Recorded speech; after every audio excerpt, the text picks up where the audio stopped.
আজকে একটা আমার জীবনের গল্প শেয়ার করব। সেটা হচ্ছে আমি যে সময় ক্লাস 9-এ পড়তাম।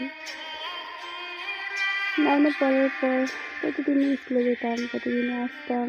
এভাবে আমি ক্লাস 10-এ উঠলাম। 10-এ ওঠার পর আমার বাবা-মা আমার বিয়ে ঠিক করলো একটা প্রবাসী ছেলের সঙ্গে। প্রবাসী ছেলের সঙ্গে আমাদের ফোনেই বিয়ে হয়েছিল। সে আমার জন্য অনেক কেনাকাটা করেছিল। প্রতিদিন আমাকে বলতো, "এটা নিয়ে এসেছি তোমার জন্য, ওটা নিয়ে এসেছি।" তো আমিও কিছু বলতাম না, মিষ্টি হাসি দিতাম। তো প্রতিদিনই কথা বলতাম। 2 বছর শেষ, 3 বছর আসার সময় হয়ে গেল। আসার 2 দিন আগে আমি তাকে ফোন দিয়েছিলাম যে কথা বলি। সকালে ফোন দিছি, সে কথা বলতে পারে না।